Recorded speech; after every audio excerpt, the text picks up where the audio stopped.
This is day 183 of the heroic resistance of Ukraine. This is Natalia Staroparova, and we continue the series of briefings in the Mediacentru Ukraine. Today we have here Maksym Nefyodov, manager of reform support project at Kyiv School of Economics. Greetings, Mr. Nefyodov. Good afternoon. In the beginning of the all-out war, there was a project started in collecting the material losses. What are the results? Well, basically, we can see that the demand for information that we are collecting, this is the project Russia will pay. So this demand for our data is increasing. Within this time that we planned as a priority registry of the damaged buildings as a result of the aggression, we hope that there won't be such a large number of them and we can do the manual count. Now we had to grow team up to more than 40 people and more than 100 of volunteers working here, separate IT products for collection, analysis of data, registration and integration with DIA and Digital Kyiv, the already existing applications, as well as analysis and collection information from the satellite, from our US partners, and lots of teams with the drones who collect this data in different regions of Ukraine. We're very grateful for their help. As a result, the data that we collected is used by the government of Ukraine and our global partners such as International Monetary Fund and the World Bank. Our data and numbers also quoted by hundreds of top publications such as Forbes and New York Times and The Economist, as well as The Guardian. And I am not listing this to boast, but I just wanted to show you that this data that is reliable and can be trusted and will be used in the future to make Russia pay and to plan high quality and effective recovery of everything that was destroyed, because as Ukrainians, this is our main priority and goal. For today, how do you estimate the losses of Ukraine?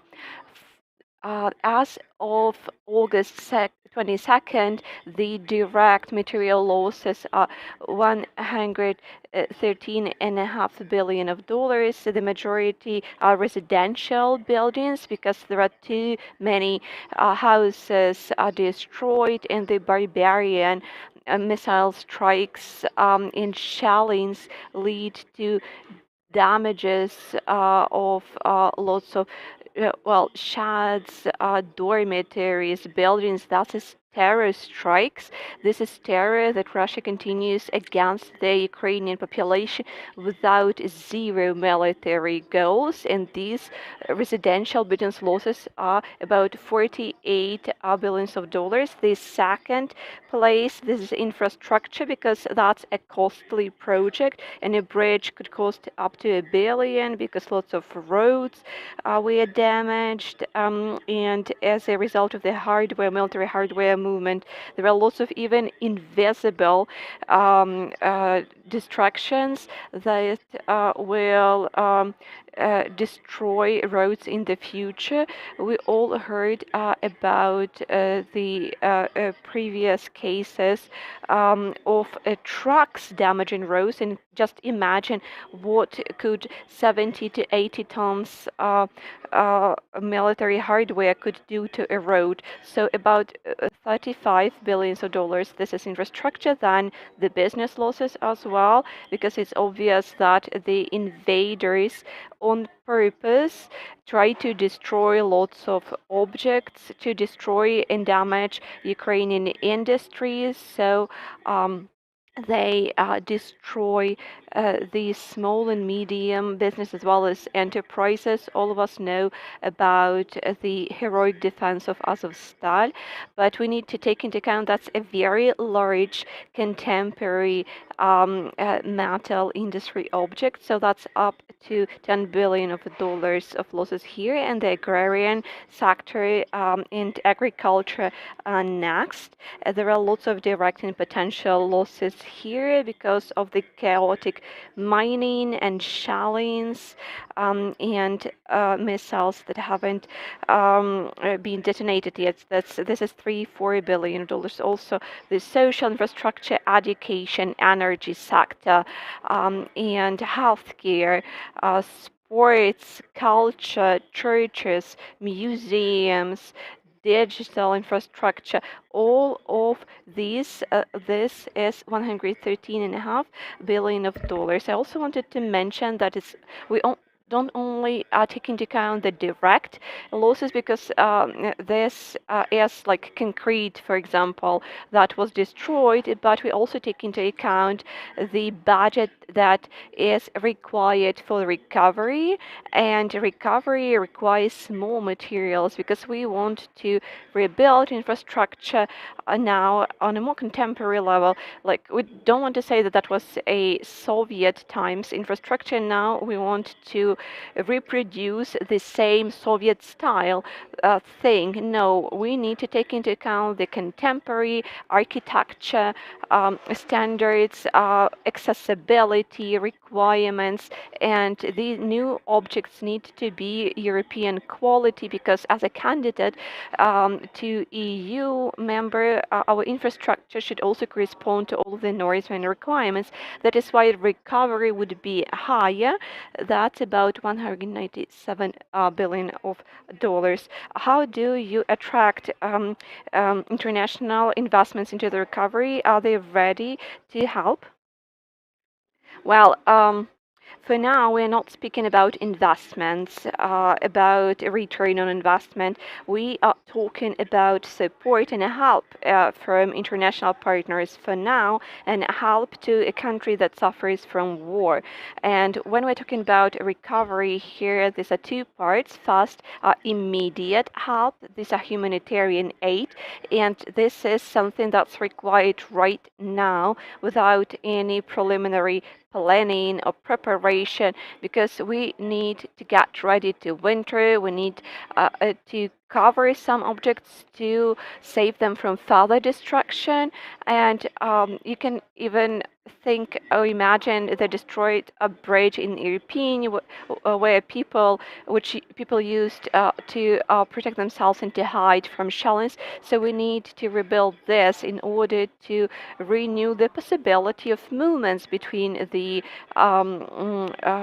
regions. And for further steps, this is why we're collecting the drones data in order to fill in the geoportal platform data, and then combine this with data about the demographic details about the roads and the population movements and the working and non-working objects, the possibility of energy power network, the geo-registry and the land registry.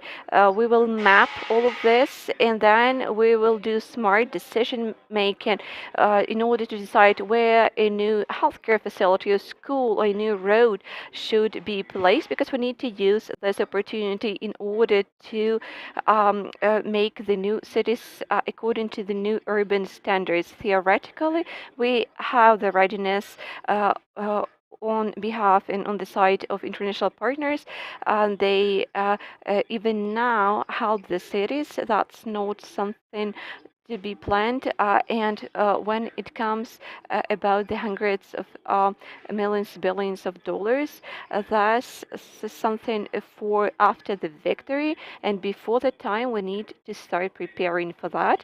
On the first hand,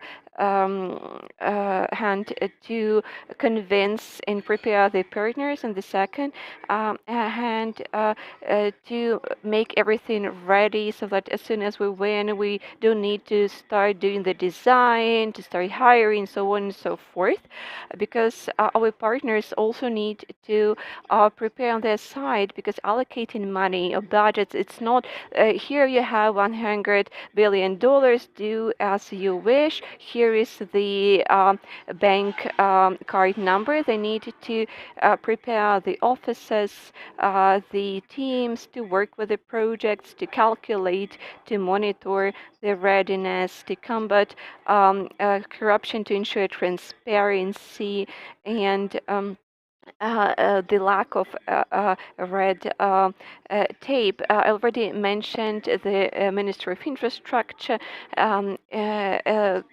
They also have a great role alongside with a coalition of NGOs. RAS is the name. We work together to develop the principles of monitoring of this rebuilding and building of projects, because it's important to have the quality and transparency in implementation of this project. So lots of work to be done, but I'm optimistic about the possibilities of our civil society and government to introduce some solutions. What are the obstacles that you can see that could be the hindrance? What are the resources that we need? I don't see the hindrance, or what I see are the challenges, because as I said, the most important thing we need to achieve is the victory, and the key here to recovery is with the army, with the border officers, special forces, infantry, air forces, and so on and so forth, because this is more important in the willingness of international donors to allocate costs. So let's not forget about their roles. We should be grateful every day for their tears and for their blood that was spilled in order to give us the possibility to recover. So this is the main challenge, and after the victory, I am sure that all of the procedural things will be solved in issues. As I said, yes, the decision making should be data-based. We're still collecting the data.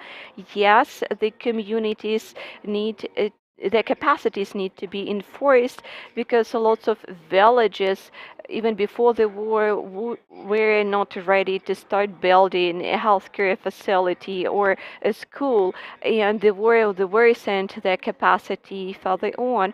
Of course, we need to create normal systems for project management, because it was difficult for us to manage 15, 20 large projects. Just imagine if we'll need to simultaneously manage thousands of projects like that, and some of these would be of scale that have never been implemented within the 31 years of independence of Ukraine. Also, the government and civic risk management systems will need to be created, because it needs to be transparent. The corruption risk is also present, especially so because Russia bets on corruption in order to worsen the situation now.